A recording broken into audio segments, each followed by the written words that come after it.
1, 2, 3. Welcome to Arts and Leisure on the HAN Network. This is our weekly program featuring everything that is coming up in the area's music, arts, and entertainment scene. We will interview local artists, authors, musicians, and even some performing here in our area. We will have movie reviews and film suggestions from the real dad, Mark Schumann, and etiquette tips from Catherine Michaels. This is your all-access pass, and here are your hosts, Arts and Leisure editor Sally Sanders and our entertainment reporter, Steve Coulter. Welcome to Arts and Leisure on the HAN Network. I'm your host, Steve Coulter. I'm joined on the couch, as always, with my co-host, Sally Sanders, and our real dad, Mark Schumann. We've got two movies that are making their world premieres this week. We got Free State of Jones with Matthew McConaughey about the Civil War. And then, of course, The Aliens Are Back. Independence Day Resurgence, the sequel, 20 years in the making. No Will Smith, Jeff Goldblum's back. Mark, are you going to go see it? That's the real question. I'm going to clean my garage, and I'm going to clean it a second time, and then hope weed by the time garden. I clean it the third time, it will be out on demand. Now, where does this rank in the pantheon of useless sequels? Because we've seen a lot of bad ones over time. We've seen Jaws 2 stands out. I know you referenced The French Connection 2, which I can't believe they made a sequel of. I didn't even know that existed until you mentioned it. The whole idea of sequels is somewhat a new phenomena in movies. Years ago, certainly when The Thin Man was a big series in the 30s with William Powell and Myrna Loy, they got the idea that, well, we could have another one called After the Thin Man and then The Search for the Thin Man or whatever. Those weren't really sequels in the sense. They were the same characters in Yeah. new situations. And then you had the whole series of road movies with Bing Crosby and Bob Hope. But the first sequel that really made an impact creatively was when Bing Crosby in 1944 played a priest in Going My Way. Oh, yeah. And everybody loved The Priest. It won Best Picture of the Year. And so they did create what many consider the birth of the sequel with a second film a year later called The Bells of St. Mary's, where the Ingrid same Bergman. character now encounters Ingrid Bergman, who gets tuberculosis. And But there it was very no dramatic. 2. They were missing that key numeral. But they 2. didn't. But They they didn't made name it it the their own same, film. yeah. And so when you look at the ingredients necessary for a sequel, there does need to be a sense of continuity, so that when I walk into the new movie, I believe that the people who made it may have actually watched the first one. Doesn't always happen. You can't go from Las Vegas in The Hangover to Bangkok. To in Thailand. the second one. So there has to be a sense of continuity. There also has to be a sense of character, because we go to the second one because we're fascinated with the characters. So when we went back to see the Corleones, we wanted to see the Corleones, and we wanted them to be the Corleones, not to be somebody else's interpretation. And so that third ingredient, it does have to have a degree of creativity. The challenge I have with Independence Day, and there's nothing worse than to evaluate a film based upon the ads, but the ads look just like the first movie. In fact, just like They got some better effects, except got Jeff some younger Goldblum actors. is like we all are, a little bit aged after 20 years. I'm happy that he's back. I'm just going to put it out But the there. special effects look the same. I just, the only thing is really cool is that the president is played by a woman, so I think that's great. Seal Award. Right. But I just have a concern about it. When a movie doesn't need to have been made, rarely is the movie very good. And when you walk out of a movie saying, just think what else could have been done for this money, that's not the best reaction. So I shouldn't. It leaves you feeling kind of dirty. I just don't know if I'm really up for that. Sally, what's one of your least favorite sequels?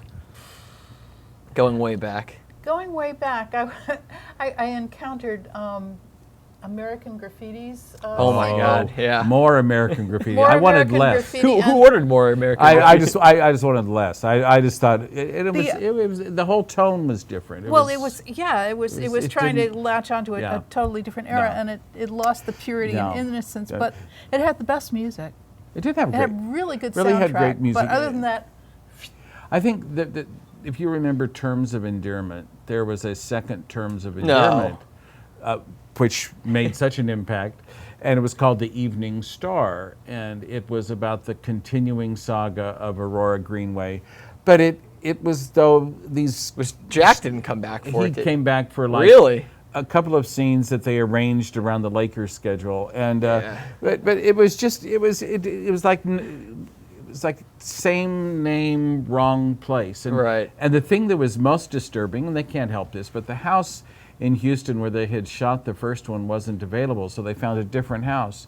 But all of a sudden, Aurora Greenway had a different kitchen. And for some reason, that just really bothered me. She acted like the kitchen was the same kitchen, but we know it's a different kitchen, and things like that just make The most me infamous kitchen crazy. in Hollywood Makes history. Me crazy. Well, we can't talk sequels or bad sequels without mentioning Indiana Jones, because I know you're not a big Temple of Doom fan. I can't stand the Crystal Skull. I think that's the worst piece of trash that Hollywood's ever produced. And talk about a film that had everything that was wrong. I actually went back to the review I wrote when it came out, and it was, again, one of these, you had to wonder if Steven Spielberg had taken the time to watch His other ones. his other films I don't think to he did. understand why they worked. Talk about no continuity. And all of a sudden, chances are, if we're going to an Indiana Jones film, we'd like to see Indiana Jones. We don't really want to see him introduce this whole new slate of characters. It didn't work at all. What was Cate Blanchett doing? She has something better to do than star in that movie. She didn't even phone it in that time. I mean, that was terrible. That was terrible. But it can't be worse than the second Jaws movie. Is that your least favorite? Well, that was the one that was the most disappointing, because Jaws was such a fabulous surprise, and it was such a sensation. And then in Jaws 2, and then in Jaws 3, and then they kept making these Jaws movies. The shark got so smart. Now we would have, the shark would be on Twitter. I mean, the sharks were, they were I heard it's they were running for searching. president It was this like year. they go after the kids. I'm going to be a smart shark, and it's just crazy. And I have to say, though, The Lost World might be my other one. You really? Oh, Jurassic Park 2, yeah. The one that was like a remake of a Godzilla movie. Not It a- was- Yeah. and Not your Julianne favorite, Moore she looked so unhappy in that film. That's the real bad part of a sequel. Is like you Yeah. could tell the actors have just mailed it in. They feel trapped. Right. And one I wanted to bring up was The Matrix, the second and third Matrix ones. Talk about a great first movie, and then the Reloaded and Yeah. I don't even know what the Revolutions. Yeah. And they're all the same name. We were talking about that before we started. It's Resurgence, Reload. All the renames. Yeah. When are they going to actually be honest and call it Independence Day Redundant? I mean, That would be funny. that would be really I think that's great. coming out next or year, Airport. actually. Airport. What do you think about Avatar coming? Oh my God. sequels? I don't want to They've see. got- I think they've got 3. Yeah, they in the 3 or works. 4 of I, them. I wasn't a big fan of the Yeah, I was first going to say I didn't one. like the first So one. I actually like the first one. A good sequel, though, while we're talking about James Cameron, is Terminator 2 Probably better than the Yeah. first one. And- Actually, definitely better than And the actually, first I one. think Aliens is a better Aliens movie is, than yep. Alien. I think Godfather that one 2 is arguably- is a beautiful film. It just depends. I think that if they appreciate enough what they're trying to do, but don't get trapped by what they're trying to do, it can work. But the problem is that you feel like a movie like the original Hangover was such a happy accident. Nobody expected Right. anything of it. It had a sense of spontaneity, and then the second one they get so processed and programmed. Well, Well, that's it. There's the surprise of the first Yeah. film, like Jaws, and then Ghostbusters in Ghostbusters, the 80s, and now yeah. this is a good segue for us. We're going to talk about reboots. Yeah, the Yeah. all-new Ghostbusters. There's a lot of reboots that are happening. Ghostbusters is coming out because later they have this pre-sold. summer. They have pre-sold titles. They don't. Right. You don't have to. You don't have to like do a lot to market the Jungle Book. Right. And then what Yeah. about they've got all? I couldn't believe they're making All Quiet on the Western Front. They're remaking that. Are you kidding me? There are certain films that should simply. Hollywood be has no considered- integrity. They're remaking this? Sacred. They're sacred. I mean, they just can't. I was touch upset them. that they were redoing Blade Runner. I thought that was I untouchable, think and then so. I hear about this. Yeah. I'm devastated. Well, the problem There's Blade is Runner. that What a poster. is that they always want to. Any new movie maker wants to put his spin on it or her spin, and they're entitled to that. There are certain things that don't need to be touched. No. If you're in a museum, you don't see a lot of variations of the Mona Lisa, and there are certain films. and it wasn't the Coen brothers. But it had enough of an appreciation for the Right. tone Yeah. that it stayed within the same world. Yeah, Fargo's a bad example. I was thinking more Big Lebowski because there's been rumors that they might do a sequel Yeah. or a reboot. But of they that. just can't. They just can't. They Before can't. we go to our third film Yep. segment, a reboot that you think would be interesting that hasn't been redone. Well, One I that's have- on your list of interesting ones. I actually think that there are some remakes that I think could be quite interesting. For several years, Emma Thompson, who is a gem of a screenwriter in addition to being a wonderful actress, has been rumored to be reworking the screenplay for the musical My Fair Lady. And I think that would be really good interesting remake, yeah. because if you look at the 1964 version, it's a little stale. The music's beautiful and Audrey Hepburn is always beautiful, but the film feels like we're watching a camera recording a stage play. It doesn't feel very the filmy. visuals are very static, stagey. very static. And so that would be kind of So we're fun. rooting for My Fair Lady to I get would back love to out see there. that. What I don't really, I can't even imagine, and I'm a big Barbra Streisand fan, but she's apparently going to go ahead with this remake of Gypsy. Oh, no. Now, if you are familiar with Gypsy, it's about the ultimate stage mother and her daughter. Barbra Streisand is kind of beyond the age where she can be the stage mother. She might be the stage grandmother, but they'll have to play with it a little bit. Sally, is there one that you would like to when see Gypsy Rosalie is be all remade? grown up. You know, I was thinking about A Star Is Born, which is a wonderful film. And it does not But need this to be is- made again. But Lady Gaga, Mark's and going Bradley against that Cooper- one. Which could be interesting. The last one was so bad. Who was in that? Barbra Streisand and Chris Christopherson. Oh yeah. That was so bad. Chris Christopherson was in it? 1976. Have you haven't seen that? No, I You haven't. really need to see it to just imagine. Is that the- homework or the is that more like something else? It'll just cause you to relive the tortured 70s. But I just like to see what Lady Gaga can do. I think she would be.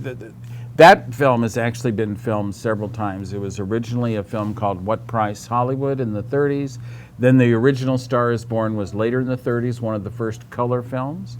Then it was made into the classic Judy Garland version in 1954, and that was considered the film. And then Barbra Streisand got this idea to turn it into a rock and roll musical, and so the score is her version of rock and roll in the Right. 70s. I like how you guys have the actors ready to pick out for these reboots.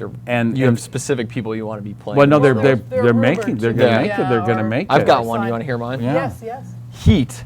Robert De Oh, Niro and I Al love Pacino, that one of my movie. all-time favorite movies. Love that movie. I'm not excited about them remaking it, but I would Oh, love to such a see good movie. Leonardo DiCaprio where Al Pacino is and Christian Bale sitting where Wow. Robert De Niro is. Yeah, See, I would wow. put Boom. Leonardo DiCaprio and Christian Bale, those are the two biggest stars of today. No. no, I don't think so. I don't know. Christian Bale is like our I think modern I would day put- De I would Niro. put He's a Matt complete. Damon. Oh no, come Matt on. Damon. Oh, Yeah. speaking of Bale Matt is so Damon, good. And sequels, the Bourne. Born, yeah, we would be series. remiss Yeah. not to talk Yeah. about the sequel there. Right, and actually that's one I'm looking forward to. Me too, Because yeah. I like Matt Damon a lot. I think that. But so you think about The Martian. If you tried to make a sequel to The Martian, No, it wouldn't work. But what they're going would to try. it be? Jupiter, the Jupiterian, the Plutonian? I mean, this whole thing you just can't do it. You can't. Okay, do it. Matt, we're going While to we're put you back talking in the about good tent. sequels, with Bourne being one of them, we're going to use the Good, the Bad, and the Ugly as our ladder to transition toward the other film that's opening this week, which is perfect The Free movie. State of Jones. And our second segment is going to be talking about Civil War movies. And so Matthew McConaughey in this movie is a Mississippi farmer who basically is rebelling against the Confederacy as the Civil War is going on. Pretty original concept. It's not getting great reviews, but it's Matthew McConaughey, so maybe it will be good. Who knows? You know, again, it's you don't know. I think the challenge with Civil War films is unless they go in with a very specific story or point of view, because it's such a huge topic, you don't quite know what to do. So you have, on one extreme, you have Gettysburg, which was like 4 a year hours long. long. It just went on and on and on and on and on, and you're just going, how much longer till the speech? And then you have that, and then you have something as very specific as the great Gary Cooper film Friendly Persuasion, which is Yeah. about a Quaker who has disagreements with the war. You have the Jimmy Stewart film Shenandoah, which is again about someone who doesn't believe in war. Those films have such a specific point of view. Even Cold Mountain, which I wasn't as fond of. Blondie doesn't believe in war, does he? In The Good, the Bad, and the No. Ugly? I feel like he's very strictly against the war. And what's interesting about the Civil War films, or even the Civil War segments in films, is how often they are used to comment on what's happening in the world today. So Oh, you yeah. think about How the West Was Won, one of my favorite films. The Civil War sequence is in the middle of the film. Such a great shot. and too. I love and that. Yeah. you have and thank goodness that shows the whole Cinerama experience. Right? But you have play. this great conversation between the character of General Sherman and the character of General Grant, talking about how they're losing their belief in this war. And it's this fabulous, few minute segment with John Wayne and Henry Morgan, and makes you want to have a movie about Ulysses S. Grant. Right. And Where that's is that was that my where is question to that you guys biopic? is where's the next Civil War movie coming from? Yeah, Because Birth of a Nation's coming out in October. Yeah, which will be Wow. fascinating, Yeah. Right. because that it's attracted huge Money. money and response, and it'll be interesting to So see. who would play Ulysses S. Grant? Ooh, that's good. Who would we Can I say have? Christian Bale again? No, I'm just kidding. I think Christian Bale can probably play anything. Kevin Kline played him in Wild Wild West. I think Bradley Cooper. Bradley Okay, I Cooper. could I see think it. Bradley Interesting. Cooper. I think I there's kind a of lot think of Bradley actor Cooper there. would be better as Sherman, though. No? Hanging out in his tent. You know, Yeah. we should probably do a show on who should play who, Right. when these things are made. But what I hope about Civil War movies, and certainly I remember at the time that Gettysburg came out in Gods and Generals, you want, especially for kids nowadays, you want them to see what this conflict was all about, because we talk about conflicts, military conflicts, and the numbers of casualties. And what we experienced in our country in that conflict is greater than anything since. Yeah, it was. Yeah. No And so one if you're was not going to go untouched. see The Free State of Jones, but you want to have a little Civil War fun, because Gettysburg Anniversary is coming out July 1st through the 3rd, you can watch Gettysburg. Yes. There you Yeah. go. You probably watch it. In from fact, July 1st. really, it takes from, Yeah, I was gonna say, it from takes the whole July weekend. 1st to July 3rd. Yes.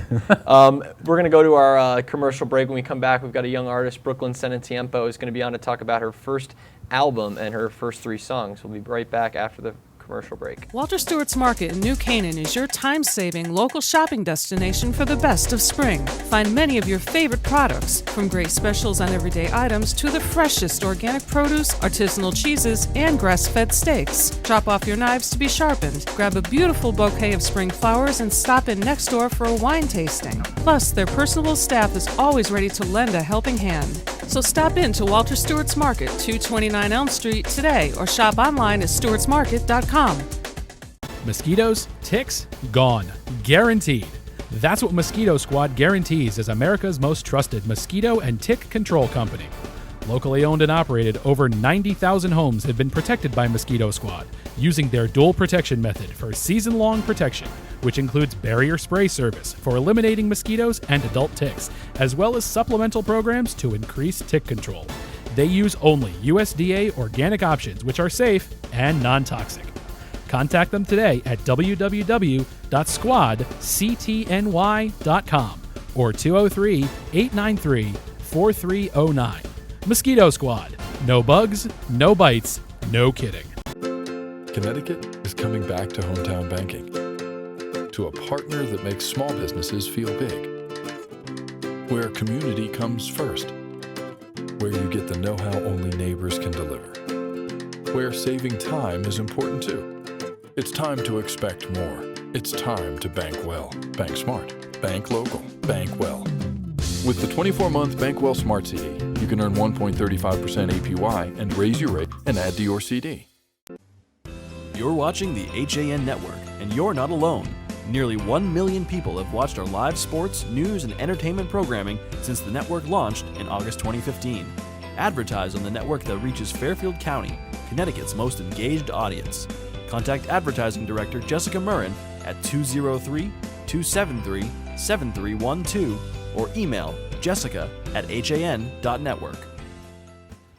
Welcome back to Arts and Leisure on the HAN Network. We've got a Trumbull singer with us, Brooklyn Senmo.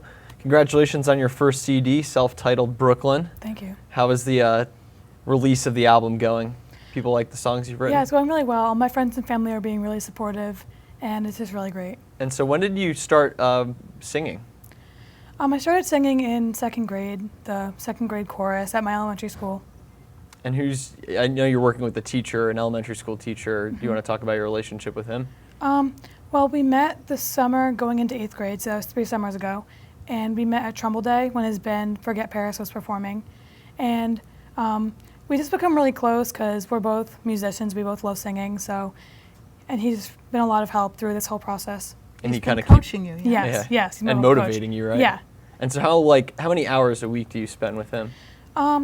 Well, it's usually, we try to go weekly, but sometimes our schedules are pretty crazy, but we try to go weekly, yeah, like an hour a week.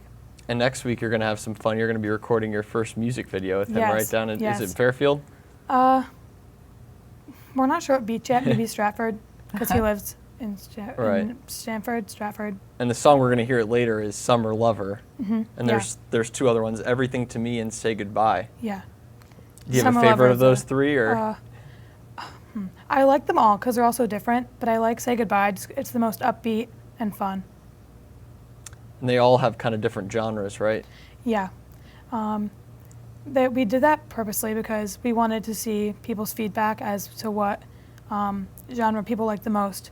So hopefully when we keep writing, we can write what people enjoy hearing the most. Are you writing together, the two of you? Yes. Yeah. And Yeah. He's you do the helping me. words? You do the music? How does it work? So I do the lyrics mostly. He helps me with that too, but then he does all the music behind it too. Uh-huh. Yeah. And do you play an instrument? No, I don't play an instrument. No.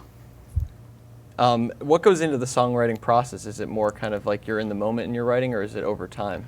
It's definitely over time. I mean, first we'll have to come up with a main idea, and once we have that main idea, Tyler, my vocal coach, would give me like homework assignments, like write something for the next week, and I'll come in the next week with like some lyrics, and then once we have all the lyrics that we want after a few weeks, we'll start to come up with melodies and music, and that's just how we do it. We just kind of, it's a lot of time, yeah. It's And not you in the recorded morning. up in Bristol, is that right? Yes, we recorded them in Bristol. Yeah. How was that process like? Did you like it at all or no? I loved it. It was such a great experience, but it took a lot of time, but it was a lot of fun, yeah. There you are with Tyler in Tashua Elementary School. This was earlier in the month. Yeah. Nice Yeah. photo of you two. Do you like to perform in front of people? Yeah, I love performing. I perform whenever I can, actually. I mean, I performed at, of course I've had solos in my chorus concerts, and then I performed at Trumbull Day with Tyler's band. I perform at family parties. I get up on the stage with the bands and I sing with them. Just your songs, or do you do covers of other people? I do covers, but I sang my 3 songs at last year's party. Very cool. And I sing the national anthem at a lot of school sporting events. Nice. Like basketball and even my own games too, like field hockey and lacrosse. No way. Yeah. You have to go on the field, sing, and then go back Well- and get ready for the game? Yeah. What fun. Well, the Bluefish are next then, huh? Yeah. Yeah, right. When did you kind of realize that you had made it as a songwriter and a singer? I think it's really the support from my friends and family. I mean, like at first it was like, oh, I'm just gonna put it on iTunes, but then realizing all these friends that I had that were buying them, and like my friend Riley, she actually she put like my song as her alarm when she wakes up in the morning. Oh, I that's thought cool. that was funny. Yeah. Which one? Everything to Me, or? I think Everything to Me. Yeah, she like played it for me. It was just funny to hear it, and like I was jogging one day, and like my friends drove by and they were listening to my song. It's just so nice to know that all my friends support me. And what do you, besides the music video, what else are you planning on doing this summer with it? This summer, I'm not sure if we're gonna do anything else. I mean, I hope to in the future though write more songs. Right. Yeah. What And- year are you in school? I'm gonna be a junior. Okay, so you're going to start to think about colleges and music schools? and- Soon enough. Yeah, I'm starting to think about colleges. Yeah. Yeah. Do you want to pursue music as a major, or do you think that's going to be just a part of your life always? And I think that's be a part of my life. I'd rather like stick to like school, but I definitely want to keep singing. great. Yeah. And if people are interested in buying Brooklyn or one of the songs, they can go to. It's on almost like any music website. I mean, the 2 biggest ones are iTunes and Spotify. Spotify, right? Yeah. Very cool. We've got Summer Lover. We're going to play it out. Thank you so much for coming on the couch Thank and you. talking about your career, and good luck to you. And Thank good you. luck shooting the video next week. And here's Summer Lover for everybody. We're going to head off to our weekend now. Thank you so much for watching Arts and Leisure on the HN Network. So come on, take me by the hand, and we can take our time as fast as we can. Do you know, there's no weather? So come on,